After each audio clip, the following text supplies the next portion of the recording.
A very good afternoon. Welcome to this edition of Lunchtime News on MTV Sports. I'm Shahan Jarampati. Let's take a look at your headlines this afternoon. President Mahinda Rajapaksa visits India. An increase in vehicle registrations. Nurses of the Colombo South Teaching Hospital on strike over the assault of a nurse. Now for those stories in detail. President Mahinda Rajapaksa left the island this morning on a visit to India. According to the President's media unit, President Mahinda Rajapaksa will be visiting Bodh Gaya in India. The head of state is to participate in several religious programs during his visit. Nurses at the Colombo South Teaching Hospital have commenced a strike against an incident where a nurse and her husband were allegedly assaulted. The police say that 4 suspects have been arrested in connection to the assault.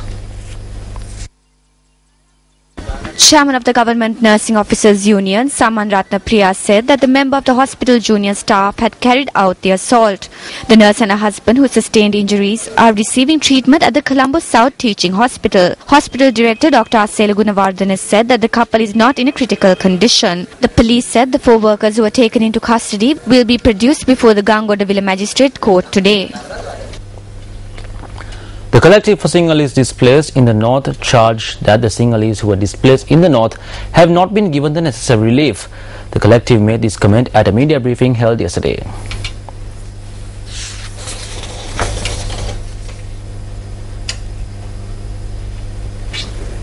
Sinhala Janatawa උතුරේ පදිංචි වීමේදී There is injustice done to the Sinhalese who live in the north. We propose that they be given the same relief and facilities provided to the Tamils and Muslims. It is the responsibility of the government to resettle the Sinhalese in their villages.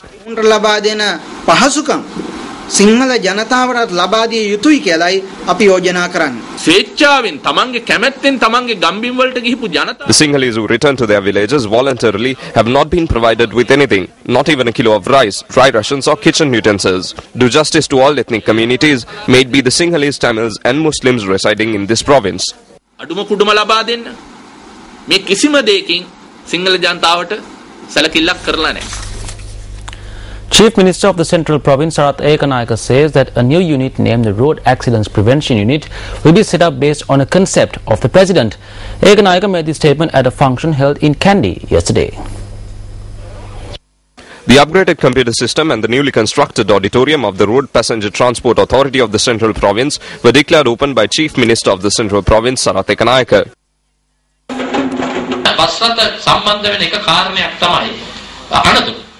This is a serious problem and therefore His Excellency President Mahinda Rajapaksa has set up a separate unit for it. The first unit of the Road Accidents Prevention Unit will be established in this building in the Central Province. We will be paying close attention to human life and human anatomy. This building will be prepared for this purpose.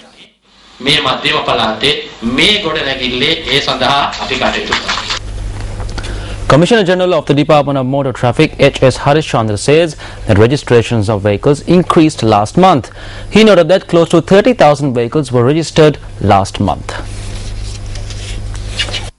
The registration of vehicles declined rapidly when the vehicle import tax was increased on several occasions last year. The number of vehicles registered in the first 11 months of last year had reduced by 22.7% when compared with 2011. Commissioner General of Motor Traffic S.H. Harish Chandra said that although over 45,000 vehicles were registered last month before the import tax was increased, the number later dropped to 24,000. According to the data released by the Central Bank, vehicle registrations reduced by 45% in November last year alone. The registration of cars reduced significantly by 70%. Nevertheless, the Commissioner General of Motor Traffic concluded that the registration of vehicles increased last month. The Department of Railways has taken steps to remove all unauthorized residents residing next to the Kalani Valley railway line up to Avisavella. Director of Railway Planning Vijay Samarasinghe has said that although plans were formulated for several years to remove unauthorized residents, the plans have not been implemented so far. The Department of Railways has decided to remove all unauthorized residents and provide them with permanent places of residence in other locations. Vijay Samarasinghe also said plots of land are being identified for this purpose. Plans have been formulated to convert the Kalani Valley railway line into an express railway line once unauthorized residents are removed.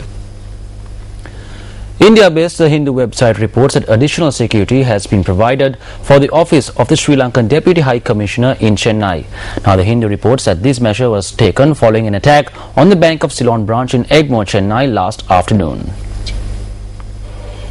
Secretary to the Ministry of External Affairs Karuna Tilakamanugama said that 2 bank employees, a Sri Lankan and an Indian, were injured in the attack of the Bank of Ceylon branch in Chennai at around 1:30 last afternoon. The 2 bank employees who were hospitalized were later discharged. It has been reported that a group of men arrived in auto rickshaws and motorcycles to carry out the attack. Amunugama noted that the Sri Lankan Deputy High Commissioner to India has been informed to carry out discussions with the Indian police and ensure the security of Sri Lankan institutions located in Chennai.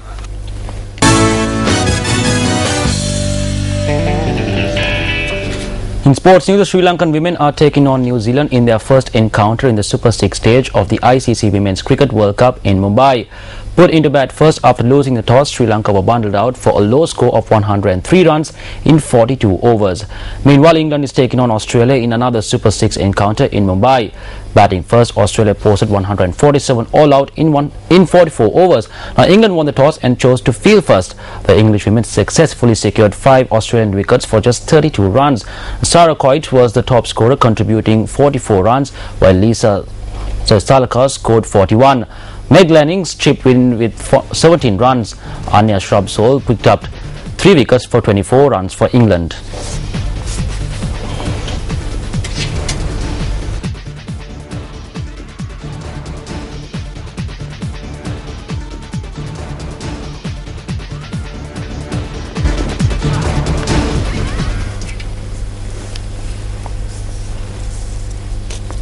The president of the World Anti-Doping Agency, John Fahes, said yesterday that he was alarmed but not surprised by the findings of a government investigation, which revealed that the use of performance-enhancing drugs was widespread among professional and amateur athletes in Australia. Look, I'm alarmed at the enormity of the problem, as the report itself indicated, and as the information that's come out during the day clearly shows us. Surprised? No. This is the sort of thing that surfaced in other parts of the world, where we've been told time and again through our work at Interpol and with Interpol that the providers and suppliers of the illegal drugs, the performance-enhancing drugs, and even those involved in match fixing, that underworld is one and the same. They're connected to all 3. I guess I was naive enough to think, oh yeah, that's Asia, that's Europe. Today I now know it's Australia.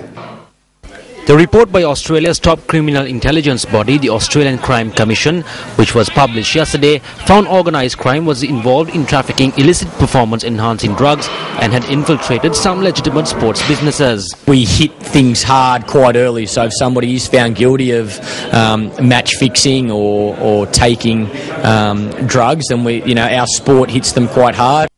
The Crime Commission's findings resulted from a 12-month investigation, including 30 secret hearings where witnesses were compelled to give evidence.